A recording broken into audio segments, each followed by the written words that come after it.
Okay, ஒரு quick question before we get into anything. ஒரு health சப்ளிமெண்ட்டோட ஆட் பார்க்குறீங்க.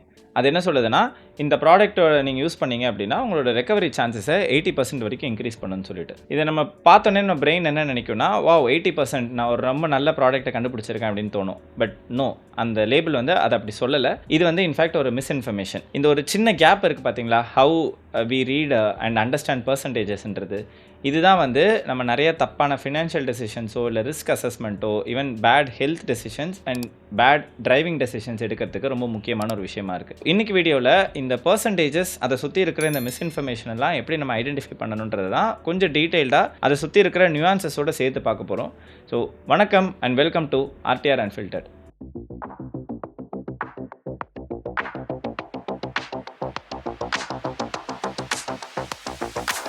இன்ட்ரோவில் பார்த்த எக்ஸாம்பிளை ஃபஸ்ட்டு டீட்டெயிலாக பார்த்துடலாம். அதில் என்ன சொல்கிறாங்கன்னா 80% ஆஃப் இன்க்ரீஸ் இன் சான்ஸ் அப்படின்னு சொல்கிறாங்க. இது வந்து ஒரு ரிலேட்டிவ் டேர்ம், அப்சல்யூட் வேல்யூ கிடையாது. அதாவது நீங்கள் எங்கேருந்து ஸ்டார்ட் பண்ணுறீங்க அப்படின்றதோட ஒரு மல்டிப்ளையராக தான் இந்த சப்ளிமெண்ட் இருக்குமே தவிர, உங்களுக்கு எவ்வளோ பர்சன்டேஜ் ஆர் எவ்வளோ உங்களோட ரெக்கவரி வந்து நிற்க போகுதுன்ற ஆக்சுவல் வேல்யூ கிடையாது. இதை இன்னும் சிம்பிளாக சொல்லணும்னா, உங்களோட பேஸ்லைன் ரெக்கவரின்னு ஒன்று இருக்குல்ல, அது வந்து இப்போ ஒரு 10%ல் இருக்குது அப்படின்னா, அந்த 10%ஓட எவ்வளோ பர்சன்ட் இந்த சப்ளிமெண்ட்னால உங்களுக்கு மல்டிப்ளையர் கிடைக்க போகிறதுன்றது தான் அர்த்தம். விச் மீன்ஸ் இப்போ உங்களோட டோட்டல் ரெக்கவரி ரேட் வந்து 18%ல் இருக்க போகுது, not 90% as our brain imagine. In case ஒருத்தரோட பேஸ் லைனே வந்து ரொம்ப கம்மியாக இருக்குது, லைக் 1% தான் உங்களோட ரெக்கவரி ரேட் அப்படின்னா, இந்த சப்ளிமெண்ட் எடுக்கிறதுனால பேர் மினிமம் க்ளோஸ் டு 2% அவங்களோட ரெக்கவரி ரேட் இன்க்ரீஸ் ஆகும். That's all. இது ஒன்றும் தெரியாமல் நடக்கிற விஷயம்லாம் இல்லை. உங்கள் ஃப்ரெண்ட்ஸ் யாராவது MBA பண்ணியிருக்காங்க அப்படின்னா அவங்கக்கிட்ட இதை பற்றி கேட்டு பாருங்கள். ஆர் இன்ஸ்டாகிராமில் ஃபுட் ஃபார்மர்ன்றவரோட ஹோல் கான்டெக்ட்ஸே வந்து இதெல்லாம் சுற்றி தான் இருக்கும். அந்த மார்க்கெட்டர்ஸ் வந்து அங்கே technically they are not lying, அவங்க உண்மை தான் சொல்கிறாங்க. ஆனால்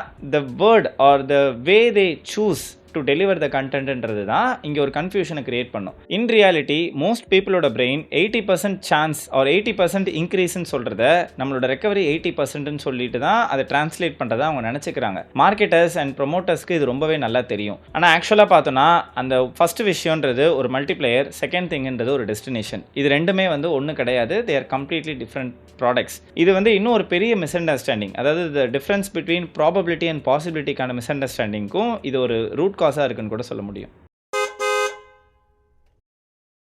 இந்த பாசிபிலிட்டி அண்ட் ப்ராபபிலிட்டி உங்களுக்கு என்னன்றது கிளியராக அண்டர்ஸ்டாண்டிங் இல்லை அப்படின்னா, I will try to establish the frame work here. Software development பொறுத்த வரைக்கும் ஃபீச்சர் ஃப்ளாக்ஸ் அப்படின்னு சொல்லிட்டு ஒரு கான்செப்ட் இருக்குது. ஒரு புது ஃபீச்சர் ஒன்று டெவலப் பண்ணுறாங்கன்னா ஒட்டுமொத்த எல்லா யூசர்ஸுக்கும் வந்து அது உடனேலாம் கொடுத்துட மாட்டாங்க. ஃபீச்சர் ஃப்ளாக்னு ஒன்று செட் பண்ணி அதை வந்து ட்ரூ ஆர் ஃபால்ஸ்னு ஆன் பண்ணுவாங்க. ட்ரூனா அந்த புது ஃபீச்சர் வந்து அந்த யூசருக்கு கிடைக்கும், ஃபால்ஸ்னா அந்த புது ஃபீச்சர் அந்த யூசருக்கு கிடைக்காது. As simple as that. பாசிபிலிட்டின்றதும் எக்ஸாக்டாக அதே தான். பாசிபிலிட்டின்றது இன்ஃபேக்ட் ஒரு பைனரி கேட்வேன்னு வச்சுக்கலாம். 0 ஆர் 1, ட்ரூ ஆர் ஃபால்ஸ். ஒரு விஷயம் நடக்கும்னா நடக்கும் தான், நடக்காதுன்னா நடக்காது. கொஞ்சம் பாசிபிள், லிட்டில் பிட் இம்பாசிபிள், அந்த மாதிரிலாம் வந்து இதை நீங்கள் டிஃபைன் பண்ண முடியாது. ப்ராபபிலிட்டின்றது இந்த பைனரி கேட்வே, அதாவது பாசிபிலிட்டியோட ஒரு அதர் சைட் ஆஃப் ரிவரில் இருக்குன்னு கூட சொல்லலாம். லெட்ஸ் சே ஒரு விஷயம் வந்து பாசிபிள் நம்ம செட் பண்ணிட்டோம். இப்போ ப்ராபபிலிட்டின்றது அதோட ஏபி டெஸ்டிங்னு வச்சுக்கலாம். Like weightage of how much it can happen or not. ப்ராபபிலிட்டின்றது 0%லேருந்து 100% வரைக்கும் ஒரு கண்டினியூஸ் ரேஞ்ச் மாதிரி இருக்கும். அண்ட் ஆப்வியஸ்லி ஒரு இம்பாசிபிளான ஈவெண்ட்டுக்கு ப்ராபபிலிட்டின்னு ஒன்று இருக்கான்னு கேட்டிங்கன்னா கிடையாது. we cannot run it. அந்த ஃப்ளாக் ஆஃபில் இருக்குது அப்படின்னா probability is going to stay at 0% always. Before we go to the main example, இந்த ப்ராபபிலிட்டி அண்ட் பாசிபிலிட்டியோட கான்செப்டை நம்ம சிம்பிள் பிளேயிங் டைஸ் வச்சு புரிஞ்சுக்கலாம். ஒரு 6-sided பிளேயிங் டைஸ், அதை நம்ம ரோல் பண்ணி விடுறோம் அப்படின்னா நம்பர் 7 விழுறதுக்கான பாசிபிலிட்டின்னு பார்த்தோம்னா தெர் இஸ் நன், அதாவது 0. அப்போ அதோட ப்ராபபிலிட்டின்றது ஆப்வியஸாக 0. நம்ம எவ்வளோ ஹார்டாக த்ரோ பண்ணாலும் 7ன்றது அந்த டைலேருந்து கிடைக்க போதான்னு கேட்டிங்கன்னா கிடையாது. இப்போ சிம்பிளாக வந்து நான் 6 த்ரோ பண்ணுறதுக்கான எனக்கு சான்சஸ் எவ்வளோன்னு பார்த்தோன்னா, அது ஒரு பாசிபிள் ஈவெண்ட்டான்னு கேட்டிங்கன்னா yes, it is possible. So cat வந்து இப்போ ஆனில் இருக்குது. அண்ட் அதோட ப்ராபபிலிட்டி கவனிச்சோன்னா 1/6, ஸோ டெக்னிக்கலி 16.7 கிட்ட வரும். தூக்கி போடுறேன் 1 to 6 எனக்கு என்ன நம்பர் வேணாலும் வருமா அப்படின்னு கேட்டிங்கன்னா again it is a possible event and probabilityன்றது இந்த இடத்துல 100%. ஆனால் நான் எப்படி தூக்கி போட்டாலும் ஒரு நம்பர் எனக்கு விழ தான் போகுது. So this is the correlation between probability and possibility in real world. என்னோட ஃப்ரெண்ட்ஸுக்கோ இல்லை என்னை பற்றி தெரிஞ்சவங்க ஒரு இந்த சேனலில் ரெகுலராக வீடியோ பார்க்குறவங்களுக்கு தெரியும், I use to do motor cycle riding ஒரு லாங் ட்ரைவ்ஸ்லாம் நான் அதிகமாக எடுப்பேன். இப்போ ரீசெண்டாக கூட வந்து சென்னை டு திருநெல்வேலி ட்ரைவ் ஒன்று போயிட்டு வந்திருந்தேன். மோட்டர் சைக்கிளிங்குள்ளே உள்ளே வரவங்க ஆர் அது உள்ளே வராதவங்க அவங்க கூட நம்ம ஒரு கான்வர்சேஷன் வச்சுக்கணும் அப்படின்னா எப்படியாவது வந்து ஒரு விஷயம் வந்துரும். மோட்டார் சைக்கிளிங்ன்றது ரொம்ப ரிஸ்கி.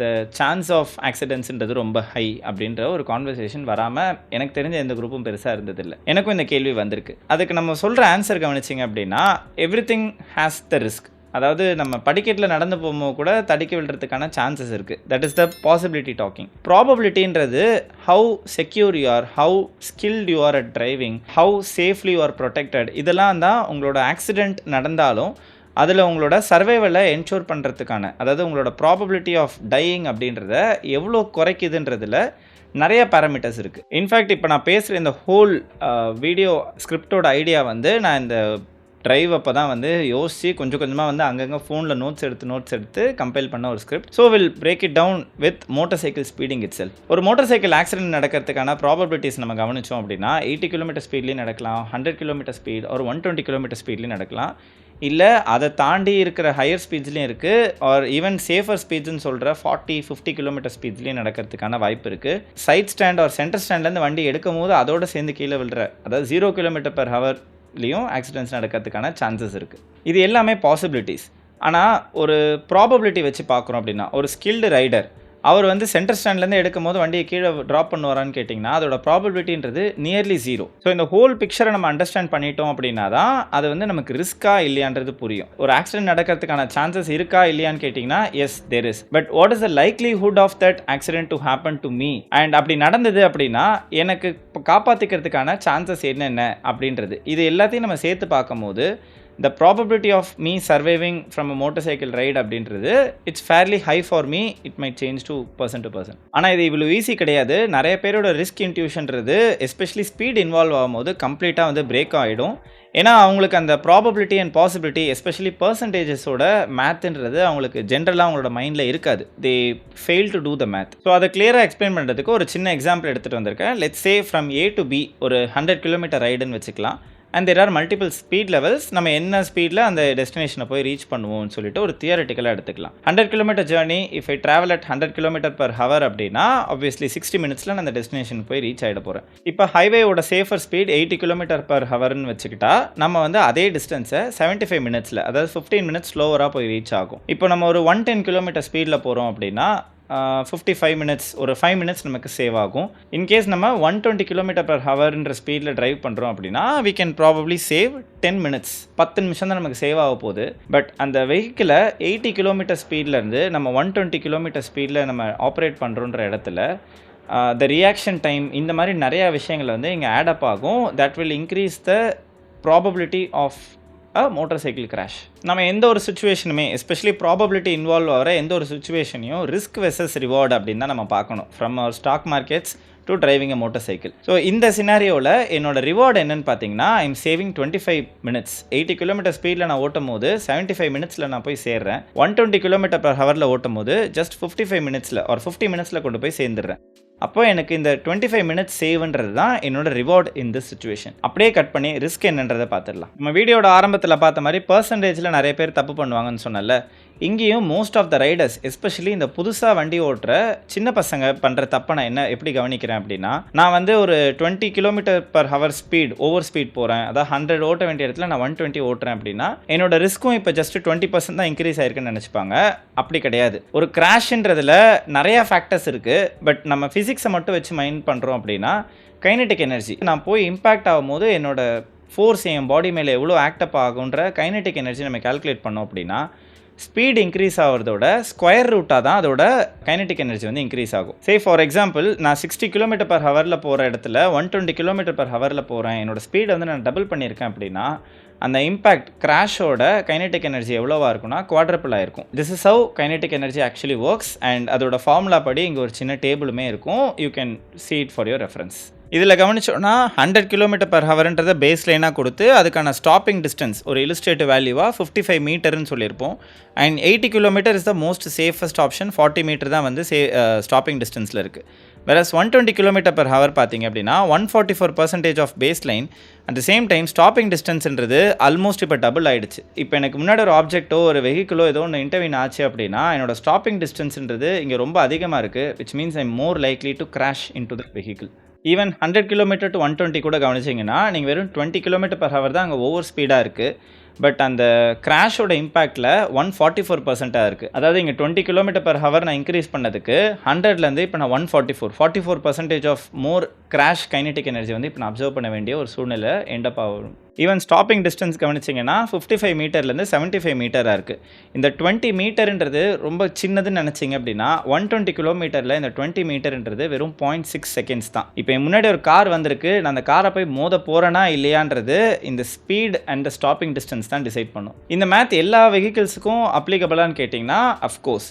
ஆனால் இதை ஏன் நான் மோட்டார் சைக்கிள்ஸோட ரொம்ப ரிலேட் பண்ணி பேசுகிறேன் அப்படின்னா, மோட்டார் சைக்கிள் பொறுத்த வரைக்கும் இந்த கிரம்பிள் ஜோன்றதோ ஏர் பேக்கு, சீட் பெல்ட் இந்த மாதிரி எந்த ஒரு ப்ரொடெக்டிவ் மெக்கானிசமும் கிடையாது. ஸோ ஒரு கிராஷ் நடந்தது அப்படின்னா த landing is going to be on the land. அந்த இடத்துல சேஃப்டின்றதுல காரில் இருக்கிற ஒரு மற்ற வெஹிக்கிள்ஸில் இருக்கிற ஒரு சேஃப்டி ஜோனுன்றது மோட்டார் சைக்கிள் பொறுத்த வரைக்கும் கிடையாது. அதனால தான் மோஸ்ட் ரிஸ்கியர் வே ஆஃப் ட்ராவலிங்கிறதுல மோட்டார் சைக்கிள் இருக்குது. And it has its own pros as well. அப்படின்னாலும் இந்த ரிஸ்கெல்லாம் நம்ம அண்டர்ஸ்டாண்ட் பண்ணிக்கிட்டா, we understand the risk better, we can act upon them better. சரி, இந்த ரிஸ்க் டு ரிவார்ட் ரேஷியோ பற்றி பார்த்தோம் அப்படின்னா, இந்த இடத்துல 80 km/h போகிறத விட 120 km/h போனால் 25 minutes சேவ் ஆகுதுன்றது என்னோட ரிவார்ட். பட் ரிஸ்க் என்னன்னு கவனிச்சிங்கன்னா 64% ஆஃப் கிராஷ் இம்பேக்ட்ன்றது இப்போ 144% ஆஃப் கிராஷ் இம்பேக்ட்னு ஆயிருக்கு. கிட்டத்தட்ட 2.2x டைம்ஸ். இது வந்து அப்சல்யூட்லி ஒரு நோ பிரெய்னர் தான் சொல்லணும். when I have to discard that option. இங்கே என்னோட ரிவார்டை விட என்னோட ரிஸ்க்குக்கான வெயிட்டேஜ்ன்றது இங்கே அதிகமாக இருக்குது. ஆன் பேப்பர் இது இவ்வளோ கிளியராக இருந்தும் ஆன் ரோட் இந்த ரிஸ்க்கை நிறைய மக்கள் எடுக்கிறத ரெகுலராக நம்மளால் பார்க்க முடியும் எவ்ரி சிங்கிள் டே. ஏன் அப்படின்னா அந்த 25 minutes சேவ் அப்படின்றத அவங்களால ரியலாக பார்க்க முடியுது. பட் இந்த 44% of increase in kinetic energy அது வந்து அவங்களுக்கு ஒரு கிராஷ் நடக்கிற வரைக்கும் they are not able to realise it. Riding at 80ன்றது இங்கே ஸ்லோ கிடையாது. In fact it's the better reward to risk ratio அப்படின்னு தான் சொல்லணும்.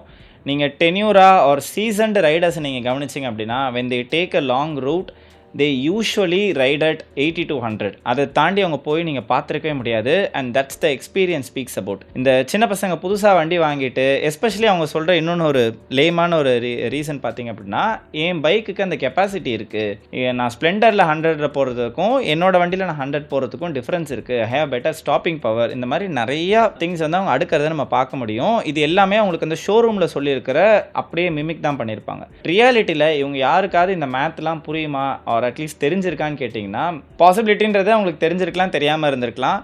பட் ப்ராபபிலிட்டி இது அவங்களாம் வந்து அப்ளிகபிளாக செக் பண்ணி பார்த்துருப்பாங்களான்னு கேட்டிங்கன்னா it's near zero again. Probability and பாசிபிலிட்டிலாம் பற்றி பேசிட்டு இந்த ஒரு பர்டிகுலர் விஷயத்தை பற்றி பேசலை அப்படின்னா அதை நம்ம டீப்பர் அனாலிசிஸ் பண்ணோன்றதுக்கே அர்த்தமே இல்லாமல் போயிடும். Which is called black swan events. இந்த பிளாக் ஸ்வான் ஈவெண்ட்ஸ்ன்றது லிட்ரலாக பிளாக் ஸ்வான்ஸை வச்ச ஒரு பேர் தான். ஏன்னா யூரோப்பில் ஒரு காலத்தில் ஸ்வான்ஸ்னாலே, அதாவது அன்னப்பறவைன்னு சொல்லுவாங்களே, அது வந்து ஒயிட்டில் மட்டும்தான் இருக்கும் அப்படின்னு சொல்லிட்டு ஒரு அசம்ஷன். என்டையர் யூரோப் வந்து அதை நம்பிச்சு அன்டில் 17th centuryல இந்த டச் எக்ஸ்ப்ளோரர்ஸ் ஆஸ்திரேலியாவில் போயிட்டு பிளாக் ஸ்வான்ஸை பார்க்குற வரைக்கும். ஸோ இந்த சினாரியோவை நம்ம கவனித்தோம் அப்படின்னா பிளாக் ஸ்வான்ஸ் இருக்கிறதுக்கான பாசிபிலிட்டின்றது இட் வாஸ் ஆல்ரெடி தேர், 1ல் தான் இருந்திருக்கு. அதோட ப்ராபபிலிட்டின்றது நியர் ஜீரோவாகவே இருந்திருக்கு. It was very rare but still it is possible and probable. நம்ம ஃப்ரேம் ஒர்க் படி பார்த்தோம் அப்படின்னா பாசிபிலிட்டின்றது ஆனில் இருக்குது அண்ட் ப்ராபபிலிட்டின்றது 0.01%ல் இருக்குது.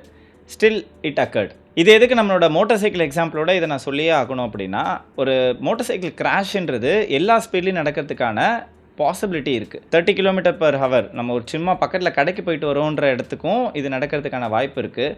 ஆர் ஹை ஸ்பீட்ஸ் இதுலேயும் நடக்கிறதுக்கு வாய்ப்பு இருக்குது. This is the exact reason why motor cycle கியர்ஸ்ன்றது non negotiable, especially the helmet. சில பேர் நான் கவனிச்சிருக்கேன், நான் பக்கத்தில் தான் கடைக்கு போகிறேன், நான் ஹெல்மெட் போடாமல் போவேன், ஆர் சின்ன ஹெல்மெட் போட்டு போகிறேன்னு சொல்லிட்டு, அதாவது ஹாஃப் ஃபேஸ் ஹெல்மெட் போடுறதும், நான் வந்து ஹைவே போகிறேன் ஆர் மெயின் ரோட்டில் ஓட்ட போகிறேன்றதுனால ஒரு பெரிய ஹெல்மெட் ஆர் ஆக்சுவலாக ஹெல்மெட்டே அப்போ தான் போடுறவங்களையும் நம்ம பார்க்க முடியும். ஒரு ஆக்சிடென்ட்ன்றது it can never be predicted, it can never be foreseen by anyone. அதுதான் வந்து ஆக்சிடென்ட்டோட பேஸே. பட் நம்ம ஊரில் முக்கால்வாசி பேர் வந்து அவங்க என்னமோ மெஜிஷியன்ஸ் மாதிரியும், எனக்கு எப்போ தான் ஆக்சிடென்ட் நடக்க போகுதுன்னு எனக்கு தெரியும், அப்போ மட்டும் நான் ஹெல்மெட் போட்டுப்பேன், அப்போ மட்டும் நான் சேஃப்டியாக போகுன்ற ஒரு பர்செப்ஷனில் இருக்கிறத நம்மளால் கவனிக்க முடியுது. Accidents can happen at any time, wear your gears, wear your helmets properly. இதை என்னால் ஒரு காக்னிட்டிவ் எரர்னு கூட சொல்லிட முடியும். அதாவது மேபி ஒரு சின்ன நான் பக்கத்துலாம் கடைக்கு போயிட்டு வரேன் அப்படின்னா என்னோட கிராஷோட ப்ராபபிலிட்டி வேணால் 0.01% கூட இருக்கலாம். But it is never zero. அதாவது ஒரு இம்பாசிபிள் ஈவெண்ட்டுக்கும் லோ ப்ராபபிலிட்டி ஈவெண்ட்டையும் வந்து நம்ம ஒன்றுன்னு சொல்லி டிசைடே பண்ண முடியாது. So as long as the probability exist, அதாவது as long as it is possible, நம்ம அதுக்கான ரிஸ்க் மெஷர்ஸை எடுத்து தான் ஆகணும். டெக்னிக்கல் டேர்மில் ஜீரோ டே எக்ஸ்ப்ளாய்ட்ஸ் அப்படின்னு சொல்லிட்டுலாம் நீங்கள் ஒரு சில டைட்டில்ஸ் படிச்சிருப்பீங்க. அதெல்லாம் பற்றி நம்ம இன்னொரு நாள் கூட டீட்டெயிலாக பேசலாம் இஃப் எனிஒன் இஸ் இன்ட்ரெஸ்டட். அந்த ஆங்கிளில் தான் நம்ம இந்த மாதிரி லோ ப்ராபபிலிட்டி ஈவெண்ட்ஸை நம்ம ஹேண்டில் பண்ணணும். Just because the probability is low, அது நடக்கிறதுக்கான வாய்ப்பே இல்லைன்னு சொல்லிட்டு நான் ஒதுக்கிட முடியாது. It's not an impossible event. இது ரெண்டுத்துக்கான டிஃப்ரென்ஸை நம்ம புரிஞ்சுக்கிட்டு தான் ஆகணும். இதில் முக்கியமாக நம்ம பேச வேண்டிய இன்னொன்று ஒரு விஷயம் என்னென்னா டிஸ்ட்ரிபியூஷன், நார்மல் டிஸ்ட்ரிபியூஷன். இந்த கர்வ், பெல் கர்வ் அப்படின்ற மாதிரி இமேஜஸ்லாம் நம்ம நிறைய இடத்துல பார்த்துருப்போம். ஸோ இந்த டிஸ்ட்ரிபியூஷன்றது எஸ்பெஷலி ஒரு லார்ஜர் பாப்புலேஷன் இருக்கிற ஒரு இடத்துல எப்படி யூஸ் ஆகும் அப்படின்னா, மெஜாரிட்டி ஆஃப் த பாப்புலேஷன், அது it could be students, it could be workers, it could be any experts, anything. நம்ம எந்த இடத்துல இந்த டிஸ்ட்ரிபியூஷன்ற கிராஃபை நம்ம போட்டாலும் ஒரு large population of that particular people will be at the centre. And ரெண்டு எக்ஸ்ட்ரீமில், அதாவது பெட்டர் எக்ஸ்ட்ரீம் அண்ட் ஒஸ்ட் எக்ஸ்ட்ரீம்லேயும் கொஞ்சம் பேர் போய் உட்கார்றதை நம்ம பார்த்துருக்க முடியும். இந்த நார்மல் டிஸ்ட்ரிபியூஷன் என்ன அப்படின்னா, நான் ஒரு ப்ராப்பரான சேஃப்டி மெஷர்ஸ்லாம் எடுக்கிறேன் அப்படின்னா it is highly probable that I will end up at the centre, அதாவது அந்த சேஃப்கார்டடான சென்டர் இடத்துல இருக்கிறதுக்கான வாய்ப்பு தான் இருக்குது. இது எதுக்கு நான் சொல்ல வரேன் அப்படின்னா, நிறைய பேர் இதை சொல்லி நீங்கள் கேள்விப்பட்டிருக்கலாம். யாரோ ஒருத்தருக்கு வந்து ஒரு தப்பான ஒரு விஷயம் நடந்திருக்கலாம், அவங்க அவ்வளோ எஃபர்ட் போட்டாங்க, but still he ended up badly அப்படின்ற மாதிரி. சில பேர் வந்து நான் ஹெல்மெட்டே போடாமல் ஒரு பேட் கிராஷ் எனக்கு அடிபட்டுச்சு, ஆனாலும் வந்து நான் நல்லபடியாக பொழைச்சி எந்திரிச்சு வந்துட்டேன், ஸோ ஹெல்மெட்டுன்றது நாட் நெசசரி அப்படின்னு அவங்க சொல்கிறாங்கன்னா அதுவுமே ஒரு அவுட்லயர். அவங்க வந்து பெஸ்ட் கேஸ் சினாரியோ ஃபஸ்ட்டு சொன்னது ஒரு ஒர்ஸ்ட் கேஸ் சினாரியோ. ஒரு யூஷுவலான சினாரியோவில் இந்த மாதிரி எந்த அவுட்லயருக்கான இன்ஃபர்மேஷன் நடக்காத இடத்துல ஒரு கிராஷ் நடக்குது அப்படின்னா உங்களோட ஹெல்மெட், உங்களோட பேசிக் கார்ட்ஸ் அண்ட் கியர்ஸ் தான் வந்து உங்களை காப்பாற்றுன்றது தான் இந்த நார்மல் டிஸ்ட்ரிபியூஷன் அப்படின்றது. இந்த டிஸ்ட்ரிபியூஷன் பற்றி பேசணும் அப்படின்னா நம்ம ஊரில் எஜுகேஷன் எப்படி பார்க்குறாங்கன்றதும் இதை சுற்றி தான் இருக்கும். அவன் நல்லா படித்தான், பட் பார்த்தீங்கன்னா ஒரு இன்ஃப்ளூயன்சர் வந்து இவ்வளோ சம்பாதிக்கிறாங்க அப்படின்றது. இது ரெண்டுமே அவுட்லயர்ஸ். ஒரு நல்லா படித்த ஒரு பர்சன் ஒரு ப்ராப்பரான வேலையில் போகலைன்றது ஒர்ஸ்ட் கேஸ் அவுட்லயர். அதே மாதிரி ஒரு ரேண்டமான ஒரு இன்ஃப்ளூயன்சர் எந்த வித டேலண்ட்டும் இல்லாமல் சும்மா ஏதோ டப் ஸ்மாஷ் பண்ணுற மாதிரி ஏதோ ஒன்று பண்ணி போட்டுட்டு அவங்க பாப்புலாரிட்டி கெயின் பண்ணி ஏர்ன் பண்ணுறாங்க அப்படின்றது அவங்களுக்கு தனிப்பட்ட ஒரு பெஸ்ட் கேஸ் அவுட்லயர். ஏன்னா அதே ஒரு சினாரியோ இன்னொருத்த பர்சனுக்கு நடக்குமான்னு கேட்டிங்கன்னா நடக்கிறதுக்கான ப்ராபபிலிட்டின்றது ரொம்ப ரொம்ப ரொம்ப கம்மி. இதெல்லாம் தான் நம்ம அவுட்லயர்னு சொல்கிறோம். அண்ட் இந்த அவுட்லயர்ஸ் ஆர் இந்த அனாமலிஸை வச்சு ஒருத்தரோட லைஃப்பை நம்மளால் டிஃபைன் பண்ண முடியாது. ஃப்ரம் த ஸ்கூலிங் ஒரு பர்சன் வந்து நான் இன்ஃப்ளூயன்சர் ஆக போகிறேன் அப்படின்னு சொல்லிட்டு அவங்களோட வளருவாங்களா அப்படின்னு கேட்டிங்கன்னா no parent would do, no sane parent would do. ஏன்னா நம்ம ஊரில் ஒரு சில லூசுத்தனமான பேரண்ட்ஸ் வந்து சின்ன பசங்களை இப்போத்துலேருந்தே வந்து இன்ஃப்ளூயன்சர்ஸ் ஆக்க ட்ரை பண்ணுறதை நம்ம பார்க்க முடியுது. But no sane parent will do that. Similarly நல்லா படித்த ஒரு டேலண்டடான, அவங்க என்ன படித்தாங்கன்றதை புரிஞ்சு இருக்கிற ஒரு பர்சன் ஒரு ப்ராப்பரான வேலையில் கிடைக்காம கஷ்டப்படுறதுன்றதும் ஒரு மோசமான அவுட்லேயர் தானே தவிர அது டிஸ்ட்ரிபியூஷன் கிடையாது. In majority most of them land up or end up well. If you are someone இந்த மாதிரி அவுட்லேயர்ஸை பார்த்துட்டு நானும் வந்துட்டு கருப்பட்டி காப்பி கடை போட போகிறேன், நானும் சொந்த பிஸ்னஸ் பண்ண போகிறேன் அப்படின்றது, நான் இதை யாரையும் டிமோட்டிவேட் பண்ணுறதுக்காக சொல்லலை. பட் அவுட்லேயர்ஸை வச்சு நீங்கள் ஒரு டிசிஷன் எடுக்காதீங்க. உங்கள் ஏரியாவில் ஒரு பிரியாணி கடை பாப்புலர் ஆகிடுச்சு, அவர் நல்லா சம்பாதிச்சாருன்றதுனால நீங்களும் வந்து ஒரு பிரியாணி கடை போடணுன்றது ஐடியா கிடையாது. It's not a break through. ஒரு ப்ராப்பர் பிஸ்னஸ், அவர் ஃபர்ஸ்ட் டைம் எதுவுமே இல்லாத ஒரு இடத்துல பிரியாணி கடை போடுறாரு பார்த்தீங்களா, that is it's reward to risk ratio. He took a higher riskier version, ஆனால் அவரோட ரிவார்ட் அதை காம்பன்சேட் பண்ணிடுச்சு. இன்னொருத்தருக்கும் அதே மாதிரியான ஒரு ரிவார்ட் கிடைக்கும்னு சொல்ல முடியாது. It could B turning out as a risk. இந்த எல்லாத்தையும் நம்ம புரிஞ்சுக்கணும் அப்படின்னா first we have to understand the basics. அந்த பேசிக்ஸை சொல்கிறதுக்காக தான் இந்த ஹோல் வீடியோவை நான் போட்டிருந்தேன். அவ்வளோதான் இந்த வீடியோ. இந்த வீடியோ உங்களுக்கு பிடிச்சிருந்துன்னா லைக் பண்ணுங்கள், கமெண்ட் பண்ணுங்கள், உங்கள் ஃப்ரெண்ட்ஸோட ஷேர் பண்ணுங்கள், மறக்காமல் சேனலுக்கு சப்ஸ்கிரைப் பண்ணுங்கள். எப்போவுமே இந்த அவுட்லயர்ஸ் அண்ட் அனாமலிஸ் தான் வந்து நியூஸ் அண்ட் சோஷியல் மீடியாலலாம் வந்து ட்ரெண்டிங் ஆகும். பிகாஸ் இட் இஸ் ரேர், அது எல்லாருக்கும் நடக்காது. இந்த ரெகுலராக நடக்குது பார்த்தீங்களா, சேஃபாக ஒருத்தர் 10 வருஷம் 20 வருஷம் எந்த ஒரு ஆக்சிடெண்ட்டும் பண்ணாமல் சேஃபாக ஆஃபீஸ் போயிட்டு வீட்டுக்கு வர ஒரு பர்சனை பற்றி ஏதாவது ஒரு ஹெட்லைன்லாம் பேசுமான்னு கேட்டிங்கன்னா நம்ம ஊரில் பேசாது. அதனால தான் வந்து அதை போரிங்காகவும் அதை வந்து ஒரு பெரிய விஷயம் இல்லைன்ற மாதிரி நினச்சிட்டு இருக்காங்க. But in fact it is a very big thing, especially in today's world where everyone is in a rush. So இது எல்லாத்தையும் மைண்டில் வச்சுக்கோங்க and drive safe and responsibility. உங்கள் எல்லோரும் அடுத்த வீடியோவில் பார்க்குறேன். அன்டில் தென், பை பாய்.